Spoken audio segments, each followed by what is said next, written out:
Hola, ¿cómo están? Soy Ángel Luis Fernández y esto es A1. Bienvenidos.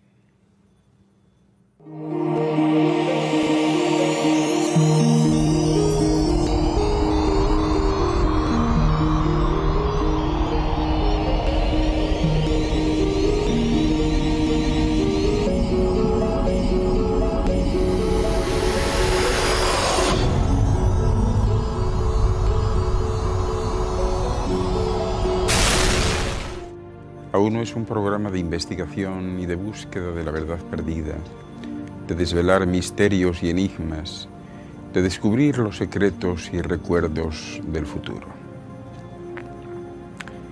Fíjense bien, ¿se preguntan ustedes si la religión es una actividad lucrativa? ¿Se lo han preguntado alguna vez?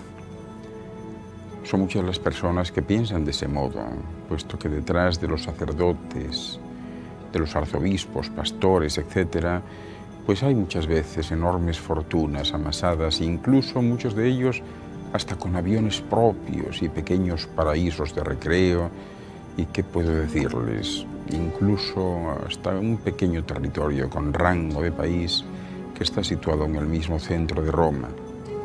Solo basta con contar la cantidad de canales religiosos, de prensa, radio y televisión que han ido proliferando en todo el mundo en tan poco tiempo para darse cuenta de la magnitud de este sector. Y claro, cada vez es más frecuente escuchar a religiosos o pastores pidiendo dinero en nombre de Dios, porque Dios lo dice, dicen ellos, que se debe dar dinero si se quiere ser bendecido. Y lo más lamentable de todo es que hay mucha gente mayormente ignorante, humilde e inculta, procedentes de los estratos más bajos y humildes de la sociedad, que llegan a asumir esas tesis. Pues bien, de ello les voy a hablar hoy, del poder de las religiones.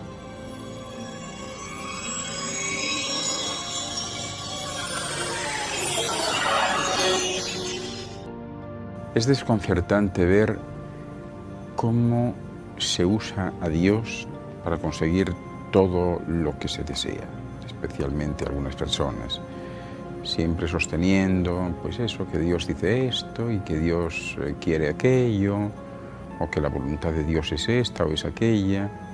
Y claro, son muchos los que se preguntan, ¿qué pueden saber ellos lo que dice o quiere Dios, o cuál es su voluntad? Por supuesto, casi siempre argumentan que es que está escrito en la Biblia, que es la palabra de Dios. También resulta increíble en estos tiempos que muchos estados usen los fondos del tesoro público para mantener al clero. Y es que al final muchas de las religiones más importantes del mundo se han convertido en verdaderas empresas con un marcado acento corporativo. Fíjense bien, dicen por ejemplo que Jesús le dijo a Pilatos, mi reino no es de este mundo, y que pocas horas después, ya saben lo que pasó, lo crucificaron. Bueno, pues desde un punto de vista netamente empresarial, algunos economistas dirían que la suya pues fue una vida malgastada, porque murió sin haber aprendido cómo funcionan los negocios. En cambio, Judas, un antiguo pescador y el único de los apóstoles con rudimentos financieros, ¿verdad?, de acuerdo a estos textos, vendió al Mesías por 30 monedas de oro y amortizó en unas horas los años perdidos predicando amor y sin pescar una sola sardina. Fue un golpe de mano lucrativo, ya que en Jerusalén 30 monedas pues eran una pequeña fortuna que hoy equivaldría por lo menos a 1000 acciones de Halliburton o de Microsoft. Judas habría podido prosperar invirtiéndolas bien, pero el hombre tenía conciencia y se ahorcó. No estaba hecho para ser empresario, le faltaban agallas. Los demás apóstoles, menos individualistas y más corporativos, recuperaron las 30 monedas de la bolsa del suicida y tras el entierro de Jesús, según dicen esos textos, fundaron con ellas una compañía de compraventa al por mayor con sede central en Roma. Aquella operación fue el primer blanqueo de dinero negro que refieren las crónicas. Y Pedro, el primer presidente o director general, como quieran, patentó la compañía con el nombre de Iglesia Católica. El Consejo Ejecutivo original adoptó los evangelios como estatutos oficiales de la empresa, pero puso en práctica una política económica de carácter terrenal con sobornos, asesinatos, cuartelazos y especulaciones inmobiliarias. Los resultados hablan por sí mismos. 20 siglos después, su capital social asciende a una cifra incalculable de lingotes y de divisas fuertes, y la compañía compite en el feroz mercado global al máximo rango. A lo largo de la historia, la Iglesia Católica ha llevado a cabo algunas de las transacciones comerciales más brillantes de que se tiene noticia.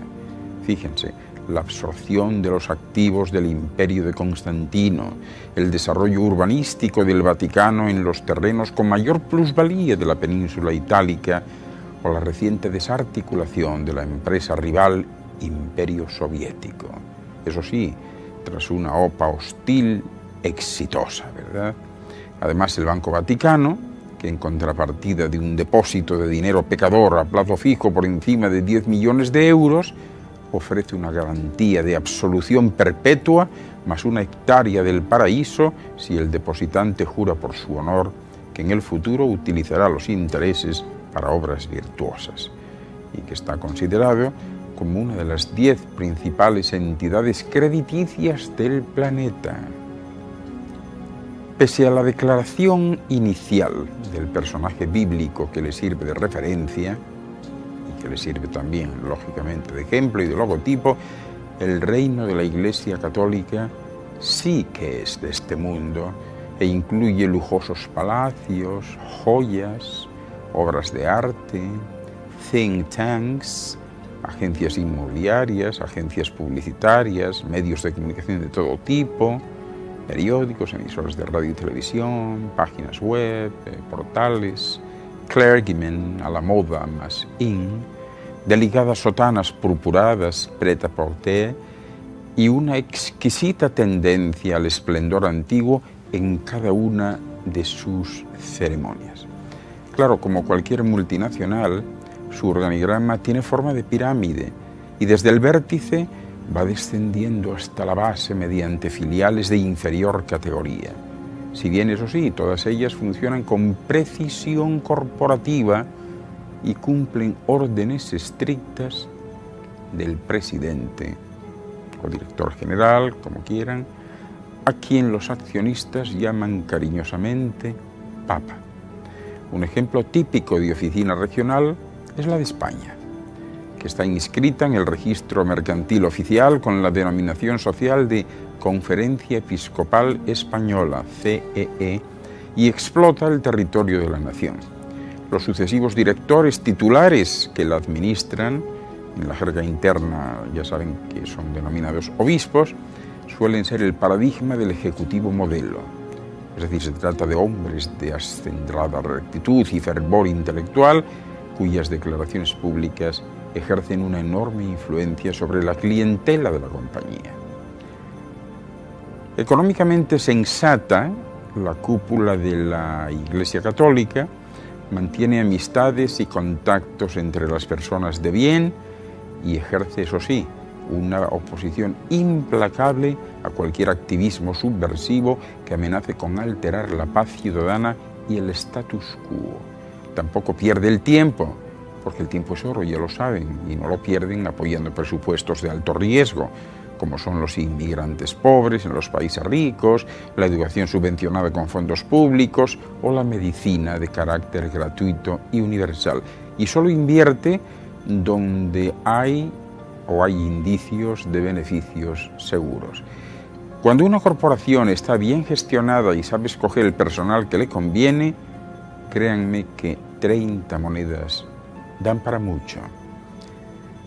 Y es que sin apenas hacer ruido, la Iglesia Católica, y en estos últimos meses la diócesis de Navarra en España, por ejemplo, ha visto en apenas una década multiplicarse su patrimonio mediante una fórmula muy sencilla. ¿Saben cuál es? Registrar a su nombre toda clase de iglesias y edificios de carácter sagrado sin titular definido. y para ello se acogen a los artículos 206 y 207 de la ley hipotecaria.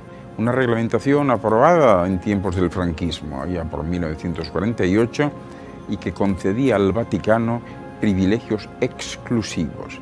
Pues bien, acogiéndose a esta vía excepcional y con un mínimo coste, que va de los 20 a 30 euros más o menos por inscribir las propiedades a su nombre, la Iglesia Católica ha llegado a hacerse con bienes de valor multimillonario.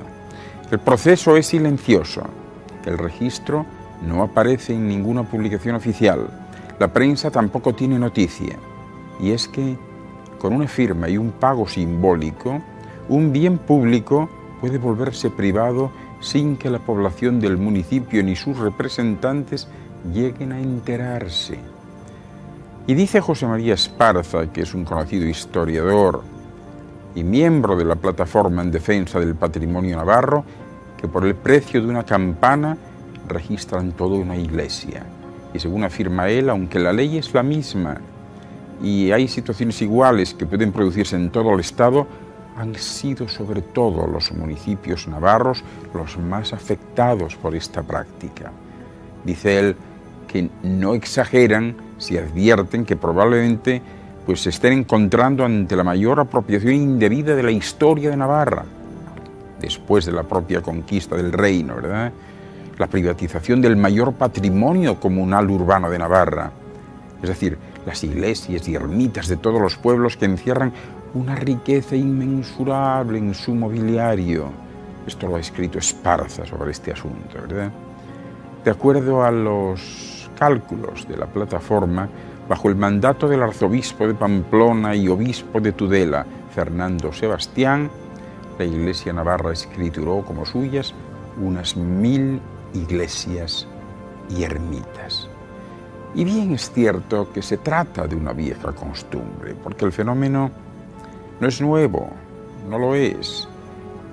La Iglesia viene escriturando inmuebles desde los años 30 más o menos, pero lo que pasa es que la actual voracidad registradora, a juicio de Esparza, pudo llevarse a cabo gracias a una modificación de la ley que el gobierno de Aznar aprobó en 1998, cuando el Ejecutivo derogó un artículo que prohibía expresamente apropiarse de los lugares de culto. De hecho, la propia legislación sobre este asunto podría resumir las relaciones Iglesia-Estado del último siglo. Pero esto no ha hecho más que empezar.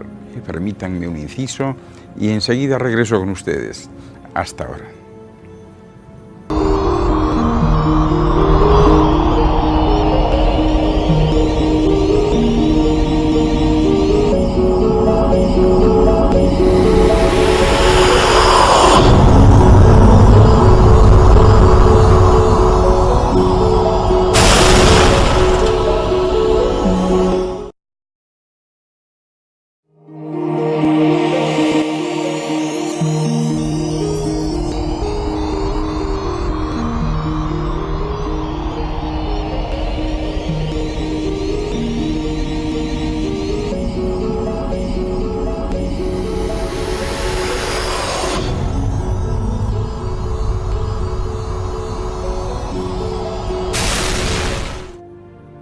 Voy a hablarles ahora de las estrategias de algunas religiones para la captación de adeptos. Fíjense, porque en realidad siempre parecen ser las mismas. Primero bombardean con el sentido del amor, de la familia y la pertenencia al grupo, ¿verdad? Y esto se consigue a través, ya se imaginan, de abrazos, caricias, besos, etcétera, ¿verdad? El recién llegado pues suele sentirse el más importante y el centro del grupo porque va a recibir atenciones de todos los demás.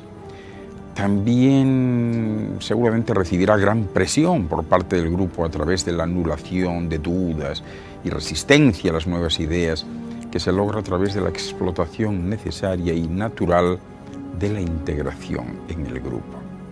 Bueno, pues cuando ya se está dentro de ese grupo, hay otra serie de requisitos que se necesitan cumplir. Se tiene que aceptar el nuevo estilo de vida promovido por la denuncia de los antiguos valores y creencias. Lógicamente se pueden llegar a destruir totalmente, ya se imaginarán, los lazos familiares disponiendo de nuevos matrimonios y familias. A veces también hay que comprometerse económicamente y se debe aportar dinero y bienes personales o familiares.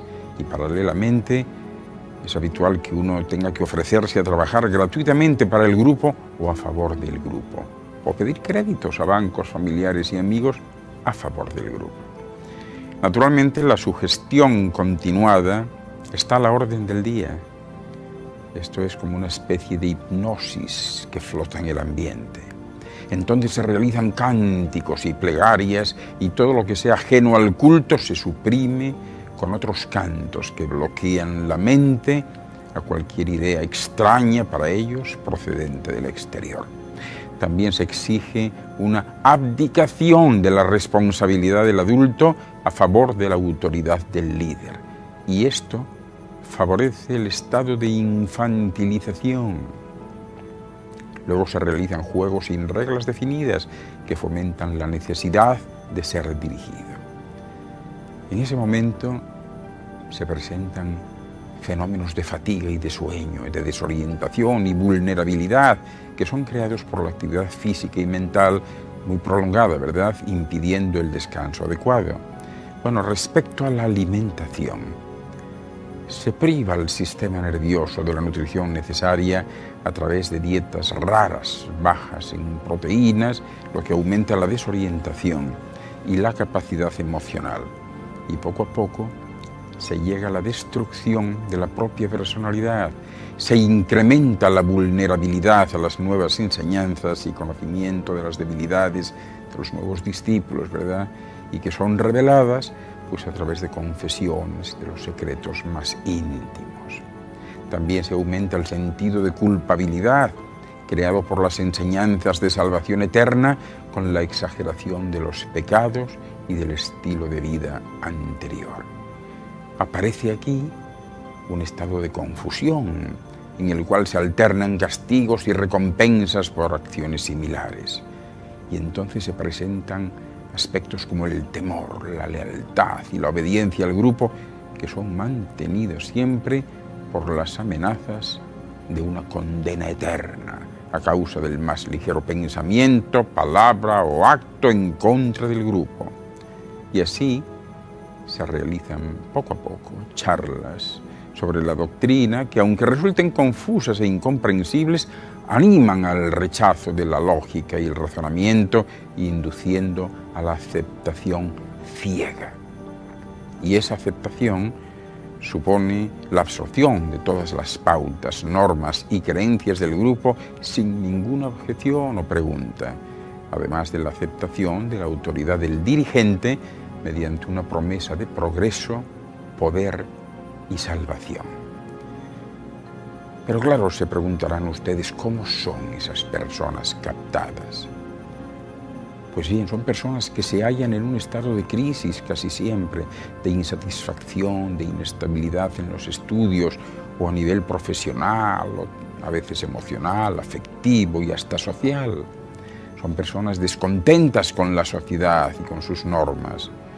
Muchas veces jóvenes, aunque últimamente se está dando el caso de mujeres de mediana edad, amas de casa, ¿verdad?, y algunos ancianos también. Personas de inteligencia media o baja, que tienen inquietudes espirituales o religiosas, personas idealistas, también personas con problemas de inmadurez o con una identidad no consolidada todavía, habitualmente de nivel social bajo o medio, y con un interés especial por lo desconocido, por lo misterioso. Quieren saber cuáles son los efectos secundarios y las consecuencias en este proceso de captación. Bueno, pues permítanme hablarle de los primeros, que son aspectos sociales, como puede ser la reducción o anulación de la capacidad de libertad de expresión con los demás. También la destrucción de las relaciones con familiares y amigos, la pérdida del puesto de trabajo, la renuncia al puesto de trabajo, el descenso de categoría por falta de rendimiento porque la mente está en otra cosa. Desplazamiento del entorno. Aspectos físicos. Fíjense, deterioro general del organismo, desnutrición. Algunos pueden llegar a estados verdaderamente lastimosos, ¿verdad? Disminución de las defensas del organismo, pérdida de la menstruación en muchas mujeres, amenorreas secundarias, etc. Aspectos físicos.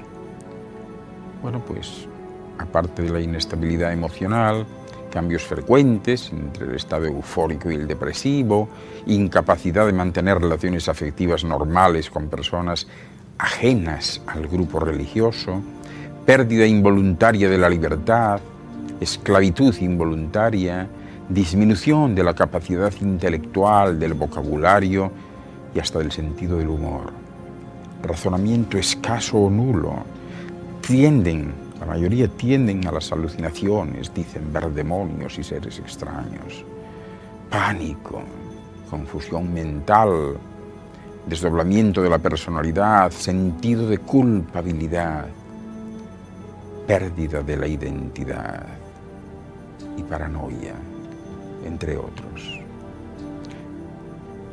No se muevan, permítanme un inciso, me voy a tomar un jugo de naranja y enseguida regreso. Hasta ahora.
Respecto de los sistemas de captación, pues hay multitud de sistemas, desde el típico amigo familiar que ya es miembro, al de alguien que se acerca y entabla rápidamente amistad.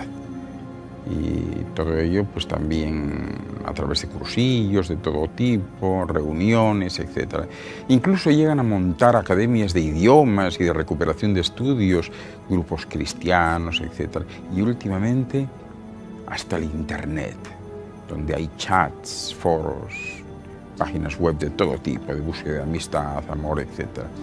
Y lo que siempre sucede es que aparecen en un momento de la vida de la persona en la que está sometida a una gran tensión y con problemas de algún tipo, familiar, amoroso, una muerte, problemas laborales, de enfermedad, etc. Es decir, cuando las defensas están más bajas y se es más manipulable. Por eso la información y la educación es tan importante, porque los captadores fichan a uno y lo catalogan en 4 grupos principalmente de los que les voy a hablar. El primer grupo, los pensadores. Estos consideran un intelectual a la persona objetivo, ¿verdad? Y por lo tanto tratan de mostrar que hay otros intelectuales famosos participando en sus actos. Muchas de esas fotos son falsificaciones en Photoshop o simples coincidencias, por lo que da la sensación de que esas personas les apoyan. El segundo grupo estaría formado por los emotivos, que como personas emocionales se acercan muy amablemente y con mucho cariño y amor, mostrando lo a gusto que se puede estar en el grupo, el amor que lo envuelve todo al pertenecer al grupo y que siempre están ahí y tratan de enseñar que el mundo no proporciona amor, pero ellos sí. La tercera clasificación es la de los activos. La típica persona luchadora que se enfrenta a todo, el triunfador, el que intenta luchar contra la pobreza, las guerras, las miserias. A esta gente la atacan ellos, haciéndoles creer que su grupo lucha también contra eso y sus planes en esa lucha funcionan perfectamente y se encuentran ahora luchando contra todas esas injusticias. El último grupo está formado por los creyentes, todas esas gentes buenísimas que tienen una profunda creencia en Dios, que son muy religiosos y muy espirituales. Pues bien, esta gente, esa es la más fácil de captar, porque es como si llevasen escrito en la frente: quiero ser captado. Solo hay que compartir los testimonios del grupo para convencerles de que ha sido Dios quien les ha hecho llegar a ellos. En el mundo, si se presentase un mapa de países avanzados y le pudiéramos superponer otro de países creyentes y otro de religiones, se vería claramente que los países más avanzados son los menos religiosos y donde menos actúan estos grupos. El procedimiento es siempre igual. Una vez localizada la víctima, vamos a llamarla así, empieza el proceso. Una vez conseguido el contacto personal, tratan de conseguir toda la información que puedan sobre esta persona. Cuanto más sepan, más fácil será la manipulación, por lo que lógicamente van a querer saberlo todo de esa persona, desde sus problemas hasta su familia, su trabajo, sus estudios, etc. Entonces viene el capítulo de las soluciones. Ofrecen soluciones sencillas, inmediatas, instantáneas, y así todo se presenta de color de rosa y maravilloso. El pertenecer al grupo significa que va a tener solución, gracias al Altísimo, a todos sus problemas personales y profesionales, y van a salir adelante siempre que cumplan las condiciones de que se trata. Si no se da lo que ellos han prometido, pues siempre tendrán la explicación de que es que no lo supieron hacer bien o no siguieron realmente las indicaciones o recomendaciones que se les daban. Eso sí, siempre tratan de evitar captar a cualquier tipo de gente que les cause problemas. Por ejemplo, nunca captarán a un delincuente, a gente que pueda suponerles cargas de tipo económico, legal, sanitaria, etc. Es decir, si viene un delincuente, vendrá por su cuenta, pero no porque lo hayan ido a buscar, no porque lo hayan ido a captar. Esto nos lleva a la filosofía de los famosos diezmos. Ya saben que en su sentido literal el diezmo es la 10ª parte de todos los frutos adquiridos y que se deben entregar a Dios como reconocimiento de su dominio supremo. Cabe aclarar aquí que el diezmo se le ofrece a Dios, pero se transfiere a sus ministros. A su vez, también hay que destacar que en muchos credos se ha abusado de esta práctica y han surgido pseudolíderes religiosos que hacen un uso poco honroso, francamente, de los diezmos de sus seguidores, aprovechándose de su desconocimiento e ignorancia para adueñarse de manera abusiva de todos y cada uno de sus recursos. La Iglesia Católica Apostólica Romana, más conocida como Iglesia Católica, no instaura en sus fieles la colecta del diezmo, ¿verdad? Solo se piden las denominadas intenciones en las misas, en donde los creyentes que así lo deseen, pues pueden depositar dinero a voluntad. Pero en las religiones cristianas protestantes, el diezmo ha logrado una aceptación importante, sobre todo en ramas como son los adventistas, los evangélicos y los mormones, por decir algunos, ¿verdad? Uno de los cultos de moda dice que los diezmos y las ofrendas son tan sagrados y tan santos como la misma palabra de Dios. Los diezmos significan fidelidad y las ofrendas el amor del siervo hacia el Señor. Claro, no se puede disociar diezmos y ofrendas de la obra redentora del Señor Jesús de Nazaret. Significan en verdad la sangre de los que ya están salvos en favor de aquellos que necesitan de la salvación.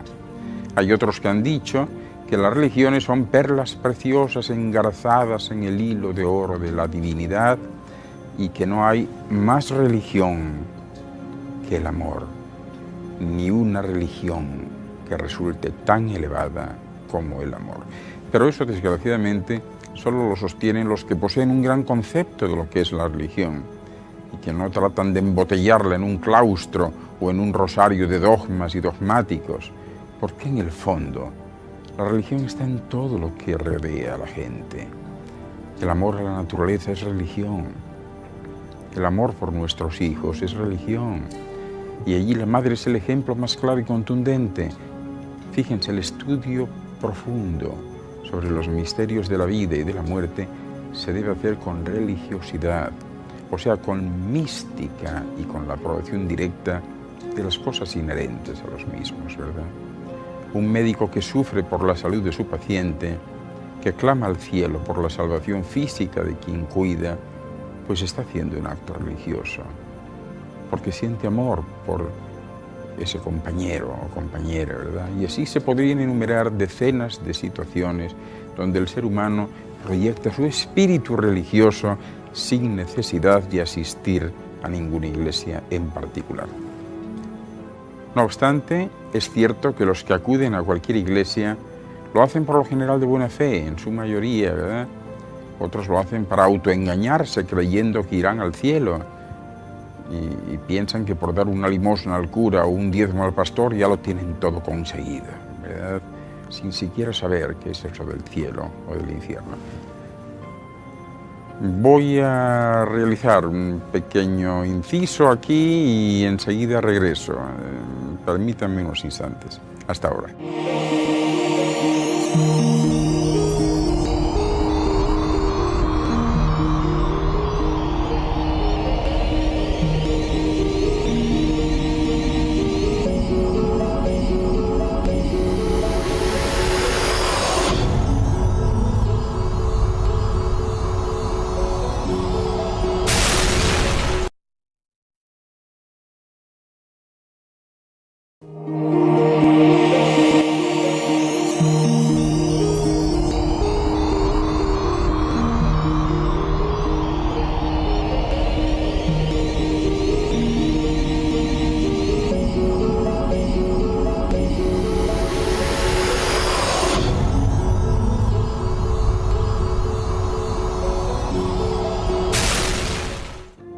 Algunos líderes religiosos sin escrúpulos que comercian con la creencia ajena lo saben bien y por eso se deslizan sobre esa impunidad para seguir haciéndose ricos a costa de la ignorancia de los fieles seguidores que no saben que no saben.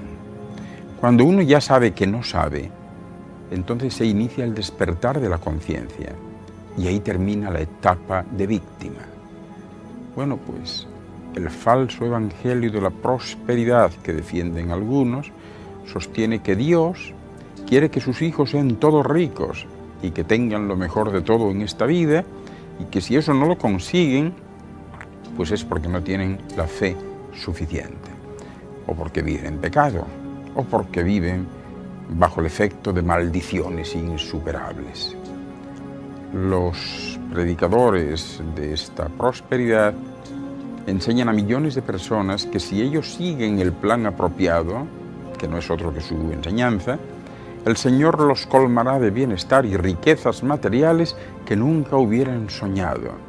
Y les prometen pues poco menos que el paraíso en la tierra. ¿Cuál es la condición?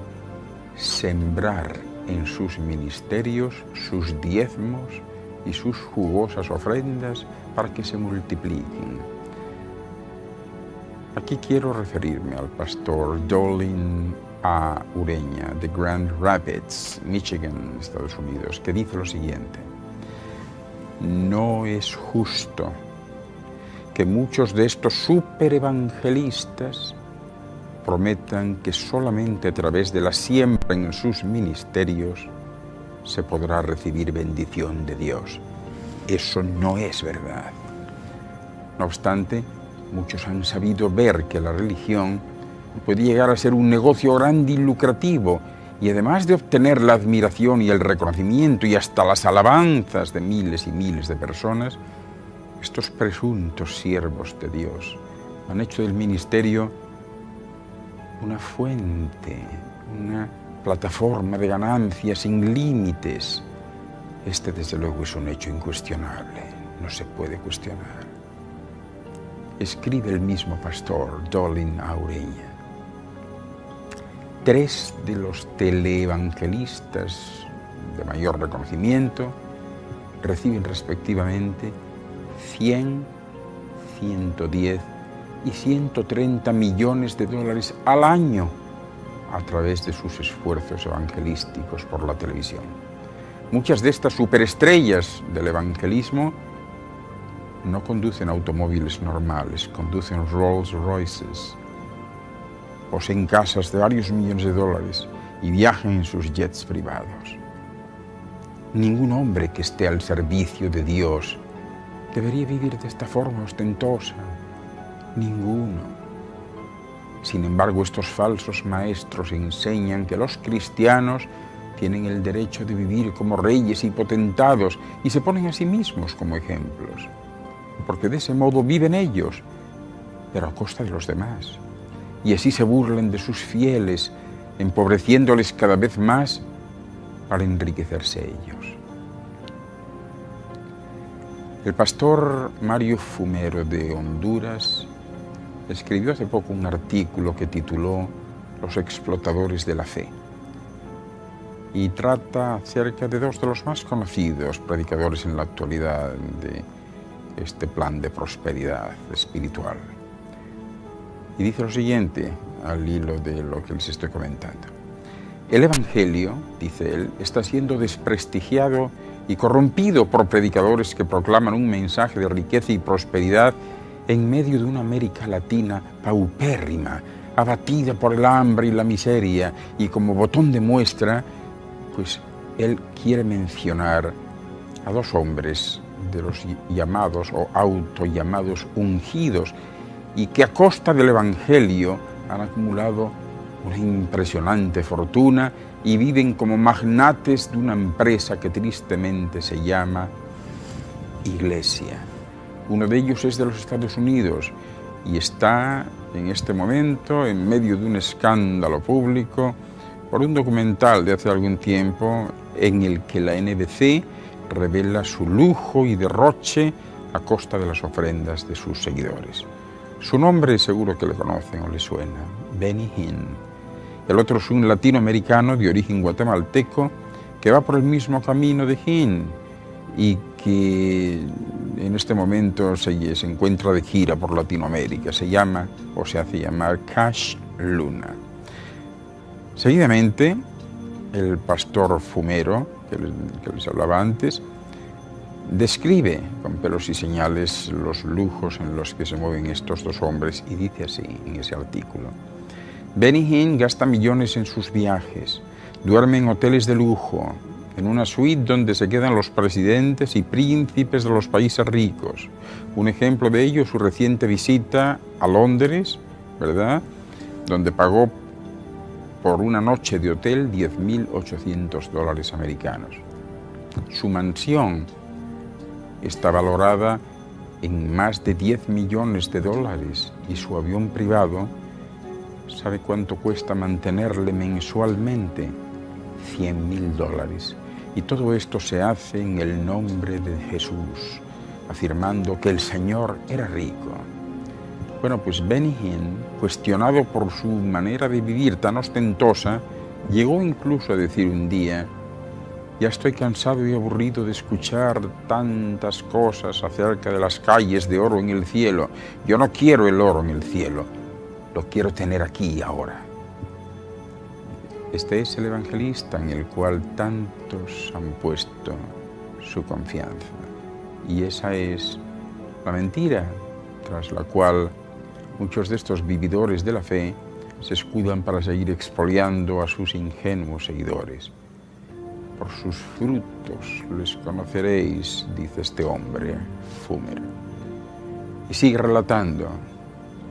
El otro empresario religioso es Cash Luna, apóstol y predicador de la prosperidad de origen guatemalteco. Pues bien, según un informe extraído de internet a través de una agencia informativa, este predicador es millonario, posee un avión propio y afirma lo siguiente. Cash Luna es, sin lugar a dudas, un hombre que ama el dinero y la buena fortuna. Posee los mejores relojes de Rolex y Cartier, además, también para su deleite, toda una colección de trajes finísimos, hechos a medida, y unas corbatas de seda estupendas, de las más costosas que hay, amén de propiedades repartidas por toda América, autos, yates e inversiones en las principales bolsas del mundo, intereses y acciones en empresas, etcétera, etcétera. Pareciera ser que Cash Luna y Benny Hinn coincidieran, no solo porque son los dos acérrimos fans de la doctrina de la prosperidad, sino también porque sus gustos y su manera excéntrica de vivir la vida pues coinciden a la perfección.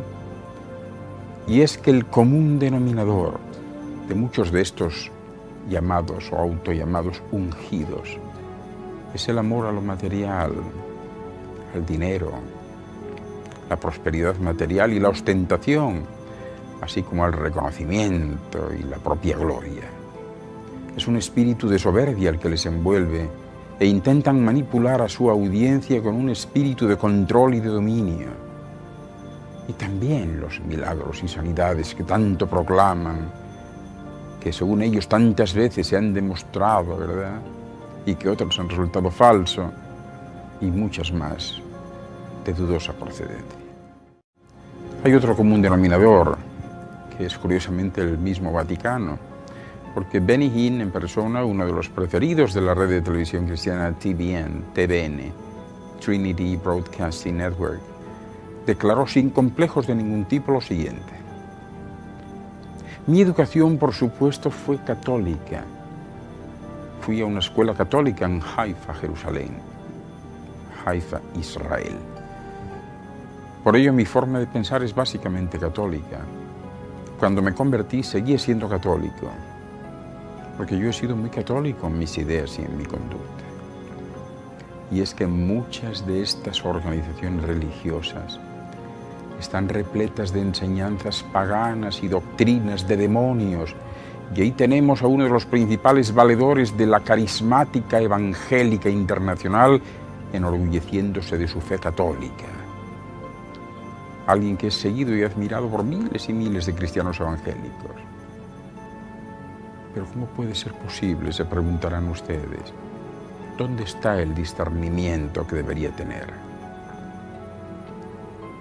Efectivamente, se están viviendo tiempos sumamente peligrosos, porque mucho de lo que se llama avivamiento en realidad no es más que apostasía, o por lo menos un camino hacia ella. Muchísimos creyentes hoy en día se han dejado impresionar por esos falsos ministros que hacen milagros y que tienen mucha unción, y hasta dicen que echan demonios. Hay quienes lo dicen y hay quienes lo hacen, o dicen que lo hacen. Y es que el hacer cosas aparentemente prodigiosas no constituye necesariamente un sinónimo de santidad. Así que ya ven, estas grandes empresas dedicadas a la trata de almas funcionan de una forma peculiar y distinta en comparación con las empresas capitalistas tradicionales. Sus dependencias y sucursales están exentas en su mayoría de ciertos impuestos, como es el impuesto de bienes inmuebles. Este privilegio también se extiende a las residencias de sus directivos, obispos, canónigos y sacerdotes, ¿verdad? La Iglesia Católica, por ejemplo, también está exenta de cotizar cuando solicita licencias de construcción en la mayoría de países. Y continuando con esta serie de privilegios, los directivos, obispos, arzobispos, los trabajadores, los curas de esta institución religiosa, no hacen la declaración de la renta. También la institución está exenta de pagar el omnipresente IVA. No hay IVA para ellos. Además, en la reparación, actualización y modernización de sus infraestructuras, se ven beneficiadas por cuantiosas ayudas de los organismos públicos, de modo que el esfuerzo económico para acometer estas reformas en sus sucursales es mínimo, ínfimo. Estas empresas precapitalistas han logrado adaptarse perfectamente a los requisitos del capitalismo, y gran parte de su éxito se debe a la ayuda interesada del Estado. porque hay pocas empresas que puedan contar con que alrededor del 30% de su presupuesto anual esté cubierto por subvenciones. Por tanto, hablar del laicismo de este Estado que se padece ahora, pues no deja de ser una gran falacia. Esto es otro granito más en una montaña de arena que atestigua que detrás de la idea de Dios se encuentra una institución deseosa de poder, oculta tras su doble discurso y su hipócrita moral. Fíjense, el 80% del patrimonio histórico-artístico nacional español está en manos de la Iglesia. A sus 22.500 sucursales o parroquias hay que sumar 40.000 centros de reunión, 120 seminarios, 3.000 centros caritativos, 4.768 colegios, 200 universidades, 103 catedrales, 538 hospitales, 354 congregaciones, 100.000 inmuebles de todo tipo, 400 museos, más de 100.000 hectáreas de tierras agrícolas, etcétera, etcétera. Una lista que viene a ratificar su poder económico, social y adoctrinador. Claro, valorar en detalle el modo de operar de esta institución facilita el cuestionamiento de su doctrina, puesto que las contradicciones que arrastra a lo largo de su historia son tan clamorosas para un observador medianamente objetivo que no merecen descripción alguna. La religión, ya sea en su forma más conservadora o en la más abierta y libre, subordina la libertad del individuo a normas que le son superiores y en cuya elaboración no participó. Además, incide en los valores del individuo, convirtiéndolo en un ser sumiso y autorreprimido, sobre todo en los valores que se han considerado propios de la mujer. En la mayoría de las religiones, la relación entre el ser humano y su entorno queda completamente desvirtuada y falseada, de modo que se justifique fácilmente la explotación de otros seres y del planeta en su conjunto. Las religiones han supuesto una forma eficaz de control social, asociadas en la mayoría de las ocasiones a la clase gobernante. Por algo es que en la mayor parte de las religiones existen normas que protegen la propiedad privada, institucionalizan la sexualidad, dan una perspectiva jerárquica de la familia y sus relaciones sociales, exigen obediencia a ultranza, etc. Y por algo es que la religión y el poder de los estados han estado y están íntimamente relacionados, y juntos han cometido y están cometiendo las mayores atrocidades y crueldades en la historia de la humanidad. Así se lo he contado. Pero no crean que todo lo que han visto y oído hoy haya sido fruto de su imaginación o de la mía. Soy Ángel Luis Hernández